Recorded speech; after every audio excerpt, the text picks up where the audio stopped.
नमस्कार, मैं हूं अवधेश कुमार। उपराष्ट्रपति पद से जगदीप धनखड़ जी के त्याग पत्र के बाद यह विषय अभी भी भारत में चर्चा का सबसे बड़ा विषय बना हुआ है और यह स्वाभाविक भी है। अब उपराष्ट्रपति का चूँकि त्याग पत्र स्वीकार हो गया, उन्होंने जो उपराष्ट्रपति एनक्लेव है वहाँ से अपना सामान भी पैक करना शुरू कर दिया है और शीघ्र वे उसको खाली करेंगे। हालांकि उनको समय मिलता है कि आप 6 महीने के अंदर खाली कर सकते हैं, लेकिन मुझे लगता है वो जल्दी खाली कर देंगे और दिल्ली में जो नियम है पूर्व उपराष्ट्रपति के रूप में जो 8 टाइप बंगला जिसको कहते हैं, एक सरकारी बंगला उनको अलॉट होगा और वहाँ रह सकते हैं। वो सारे नियम के अनुसार होगा, वो आराम से दिल्ली में रह सकते हैं। और रहने के बाद वो क्या करेंगे यह देखना होगा, क्योंकि सामान्यतः यह माना जा रहा है कि वो दूसरे सत्यपाल मलिक साबित होंगे। और सत्यपाल मलिक साहब जब गवर्नर जब जम्मू कश्मीर का उपराज्यपाल उनको बनाया गया तो जाहिर है प्रधानमंत्री ने उन पर पूरा विश्वास किया था। वो एक बहुत ही उत्तरदायित्व का काम था, क्योंकि जम्मू कश्मीर जैसे महत्वपूर्ण संवेदनशील राज्य का, जहाँ की सरकार की योजना में संवैधानिक परिवर्तन लाना, वहाँ शांति स्थापित करना, उसके पूरे प्रशासनिक शासन के कानूनी ढांचे में बदलाव लाने की बड़ी योजना रही हो और जो कि अंतर्राष्ट्रीय मुद्दा बनता रहा, वहाँ का उपराज्यपाल बनाने का अर्थ है कि केंद्र सरकार जिन पर पूरा विश्वास करेगी तभी उन्हें वो भेजा जाएगा, सत्यपाल मलिक जी को। लेकिन कई बार हमारे देश की समस्या यह है कि हमारे देश में एक बहुत बड़ा गैंग कही है या समूह है, वह समूह बहुत योजना से काम करता है। उसको इससे मतलब नहीं होता है कि देश का काम कैसे हो रहा है, क्या हो रहा है। उनको केवल इस समय इससे मतलब है कि नरेंद्र मोदी सरकार के विरुद्ध कहां से क्या बोलवाया जा सकता है, किस बात पर हंगामा खड़ा किया जा सकता है, उसमें कौन आदमी हो सकता है किसी की जगह पर जिसको फोड़ा जा सकता है धीरे धीरे। और उनके पहुंच आज भी है, सत्ता तक उनकी पहुंच है, ब्यूरोक्रेसी तक पहुंच है, पार्लियामेंट में पहुंच है, मीडिया में है, चारों तरफ है। और वो उस रूप में एक दूसरे का सहयोग करते हैं, बातचीत करते हैं और वो सब आत्मविश्वास से भरे होते हैं कि हम और आपस उनके सहयोग करने वाले भी हैं, उनको आर्थिक वित्तीय सहयोग भी मिल जाता है। तो वो एक शक्तिशाली प्रभावी तरीके से वो काम करते हैं और ऐसे लोगों से संपर्क करते हैं।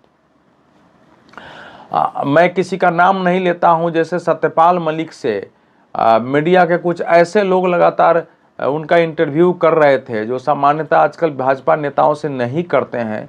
तो उसका अर्थ साफ था कि इंटरव्यू में जो बात हो रहा है उसके अलावा इंटरव्यू के परे भी बात हुई होगी। किसी का हम इंटरव्यू करते हैं, उसके पहले इंटरव्यू लेने के लिए समय लेते हैं, समय के पहले तो कई राउंड की बातचीत भी हो जाती है बड़े लोगों से। इस नाते तो बातचीत भी होती है, फिर उनका संपर्क होता है। और उस व्यक्ति का, सत्यपाल मलिक का भी देखिए तो उनका भी करियर बर्बाद हो गया। ऐसा नहीं कि दूसरी पार्टियों ने कहीं लाके उनको कोई बड़ी जगह दे दी, चलो राज्य में ही कहीं भी, ऐसा नहीं है। लेकिन अब उनके ऐसे संपर्क हो गए, फिर उनके दिमाग भी घूम गए। दिमाग घूमने के बाद वो क्या क्या बोलने लगे और बोलने का परिणाम ये हुआ कि आज उनको जांच का भी सामना करना पड़ रहा है। और वो सच है, जब आप बोलते हैं भ्रष्टाचार के बारे में कि हमसे भेजा गया पैसा और कहा गया इसको पास कर दीजिए, तो आपको बताना पड़ेगा कब आया था, उसकी कोई फोटो कॉपी होगी, कुछ तो होगा प्रमाण, क्योंकि उपराज्यपाल से मिलने जो भी आता है उसका नाम होगा, कंप्यूटर में नोट होगा, समय होगा, सब तय होता है। तो आपको बताना पड़ेगा कि किसने दिया था। हो सब वहाँ CCTV होगी तो उसका फुटेज भी होगा। अभी वो उपराज्यपाल या कहीं न कहीं राज्यपाल होते, कहीं जगह पर होते और देश की सेवा करते। जब लोकदल में उनकी जगह नहीं बची तो भारतीय जनता पार्टी में वो आए थे। लेकिन उन्होंने जो कुछ किया है, और ये संदेह हो रहा था कि जगदीप धनखड़ भी सत्यपाल मलिक साबित हो सकते हैं। कई बार लोगों ने कहा भी, मैंने यद्यपि नहीं कहा क्योंकि मैं इस प्रकार से बातें करता नहीं हूं। भारतीय जनता पार्टी के समर्थकों की समस्या ये है कि उनको सत्ता के इर्द गिर्द जो कुछ चल रहा है, राजनीति जैसे चल रही, उसमें बहुत कुछ जानकारी होती नहीं, भावुकता में और सेंटिमेंट में ज़्यादा सोचते हैं कि किसी कोई पद पर बैठा व्यक्ति अगर विपक्ष के बारे में कुछ बोल दिया है, सोनिया गांधी जी पर कुछ बोल दिया, आरएसएस के समर्थन में कुछ बोल दिया, हिंदुत्व के समर्थन में कुछ बोल दिया, तो फिर उसके रील, उसके पोस्ट और उसके भाषण को ट्वीट करके उसको हीरो बना लेते हैं। ये सोचते दिन देखते और सोचते हैं कि आदमी क्यों बोल रहा होगा। इस विचारधारा का जगदीप धनखड़ कांग्रेस के बैकग्राउंड थे, जनता दल में आए हैं तो उनके समाजवादी छौंक थी, जनता दल में कोई जगह नहीं बची है, फिर कांग्रेस के साथ जा रहे हैं, फिर भारतीय जनता पार्टी में आए हैं। तो एक व्यक्ति जो जगह जगह घूम रहा हो, उस व्यक्ति की अचानक कैसे निष्ठा पैदा हो जाएगी।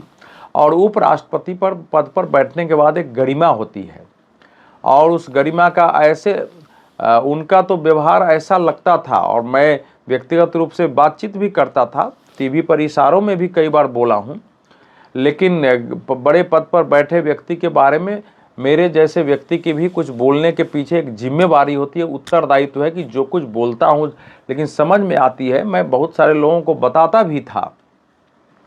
और जब विपक्ष ने अविश्वास प्रस्ताव लाया तो बहुत सारे भारतीय जनता पार्टी के अंदर भी लोग थे, और जो विवेकशील थे वो उनका मानना था कि यह अविश्वास प्रस्ताव विपक्ष का एकदम से गैर वाजिब नहीं है ये, और इस पर पार्लियामेंट में बहस होनी चाहिए राज्यसभा में कि क्या राज्यसभा के सभापति या उपराष्ट्रपति का जिस तरह से वो सदन का संचालन करते हैं, जैसी टिप्पणियां करते हैं विपक्ष पर, जिस प्रकार से ऑर्डर पास करते हैं, क्या उस ढंग से किया जाना चाहिए। सत्य बोलना आवश्यक है, गलत है तो आप डांट भी लगा सकते हैं, नहीं, लेकिन आप मतलब हेडमास्टर नहीं है या शिक्षक नहीं है, वहां सब अपने अपने क्षेत्र से जीत करके आए हैं।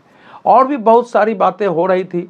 तो मेरा अपना अनुमान है कि धीरे धीरे ये लुटियंस जो हमारे यहाँ जो पूरा एक जिसको खान मार्केट गैंग प्रधानमंत्री ने ही कहा था, ये इतना प्रभावी है, हम लोग सत्ता तक, मैं सत्ता तक नहीं पहुंच सकता हूं, उनकी पहुंच हो जाती है, वो कहीं भी पहुंच सकते हैं, और धीरे धीरे वातावरण आपको घेर के चारों तरफ से बना देंगे, और जो भारतीय जनता पार्टी के समर्थक होंगे उन्हें ही कमजोर कर देंगे, वो उनके विरुद्ध ही वातावरण बना देंगे कि ये तो आपके विरुद्ध है।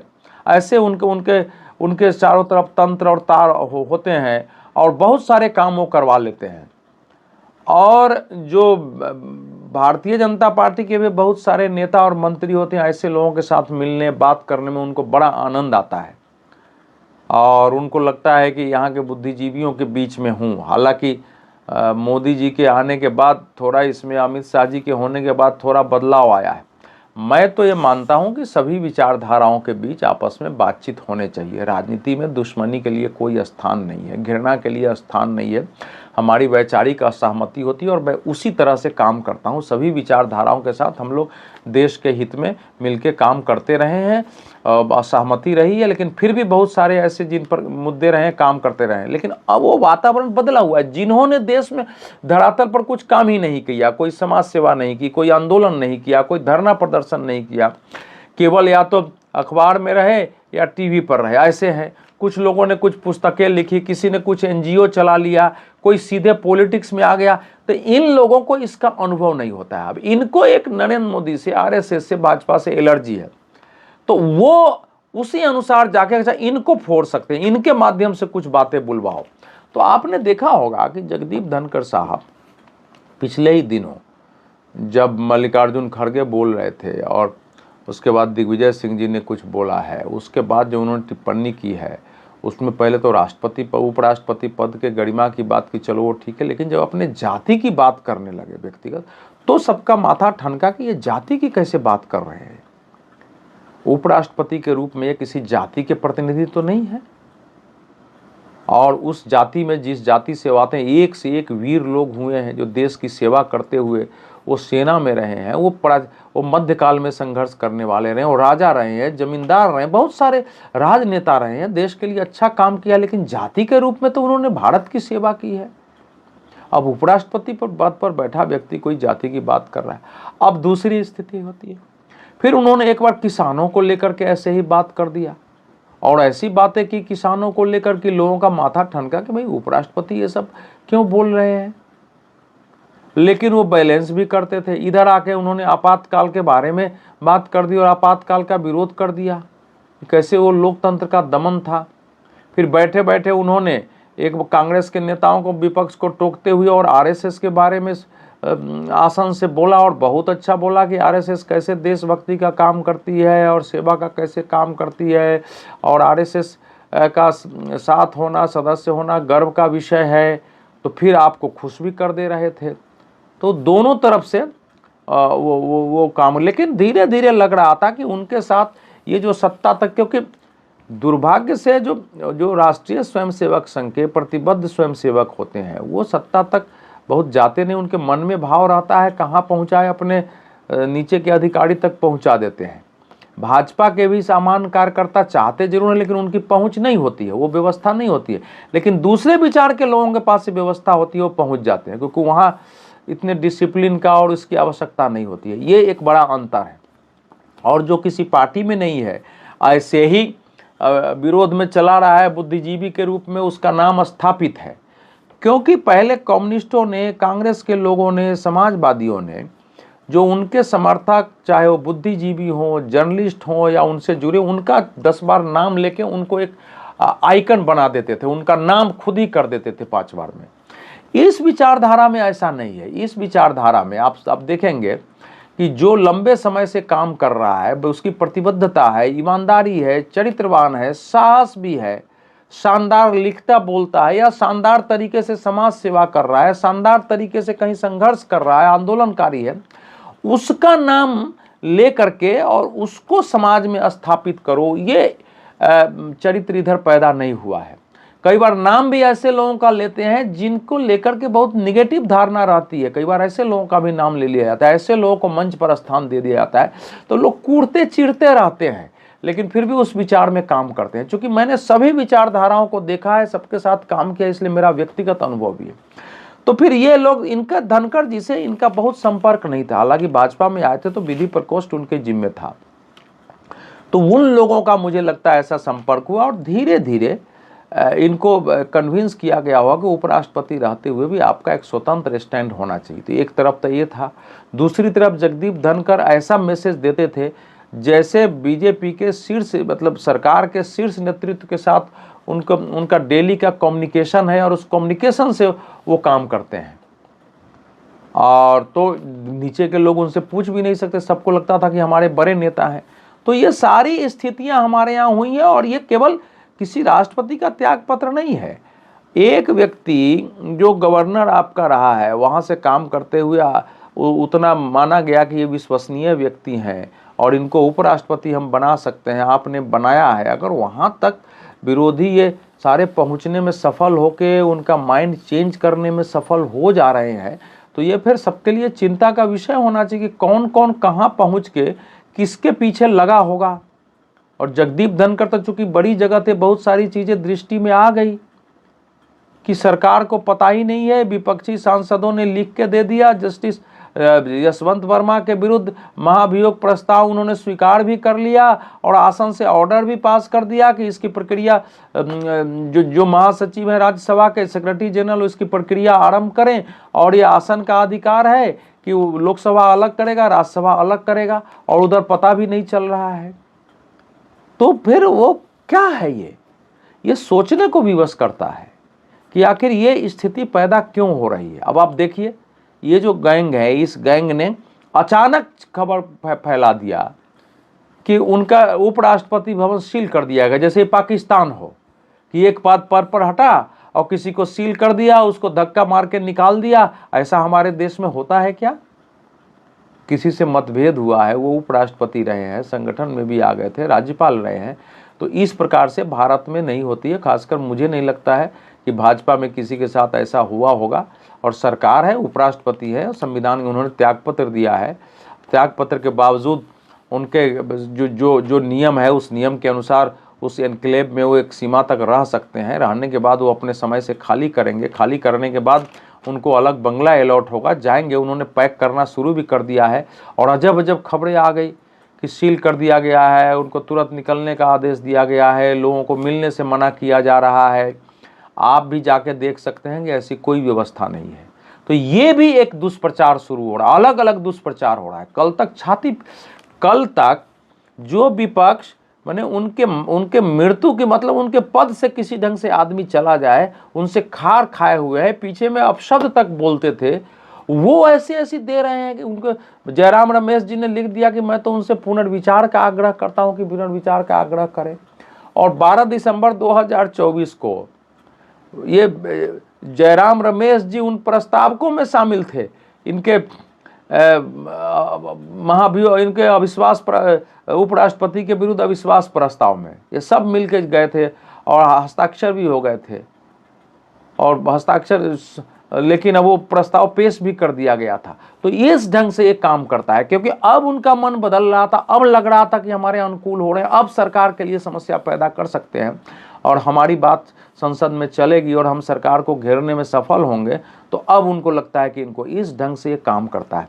तो आज भी जो भारतीय जनता पार्टी का नेतृत्व है, ये संगठन परिवार का नेतृत्व है, उसको अवश्य सोचना चाहिए कि आपके यहाँ कोई ऐसा बड़ा आइकन बुद्धिजीवियों में, एक्टिविस्टों में क्यों नहीं पैदा हो रहा है, क्यों नहीं आपके यहाँ वो नीति है कि नहीं है।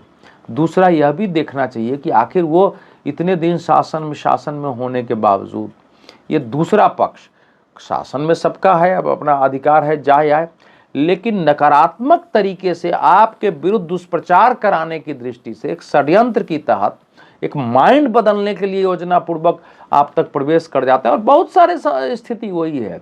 संसद टीवी में जाकर देखिए, संसद टीवी में जो इस विचारधारा के लोग हैं सब हाशिए में है, जो चाहते हैं कर नहीं पा रहे थे लंबे समय से, जगह जगह गए, उनका कोई समाधान नहीं हुआ है, जगह जगह ये स्थितियां बनी हुई है।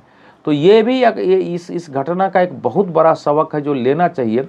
इससे हिंदुत्व का संघर्ष कमजोर पड़ता है, इससे राष्ट्रवाद का संघर्ष कमजोर पड़ता है, इसलिए भारत के पक्ष में खड़ा होकर भारत के लिए लड़ने का संघर्ष कमजोर होता है, क्योंकि लोग निराश हो जाते हैं, अकेले पड़ जाते हैं, कमजोर हो जाते हैं।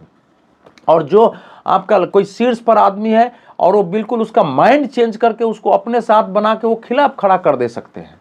ये स्थिति बनी हुई है। तो क्यों बनी हुई है, कैसे दूर हो सकता है, कहां से इसका रास्ता निकाला जाए, ये आज तय करने की जरूरत है। और इस पर मैं इसलिए बात करना चाह रहा था कि ये अपने यहाँ की बहुत सारी समस्याओं के पीछे ये कारण है। बहुत बहुत धन्यवाद।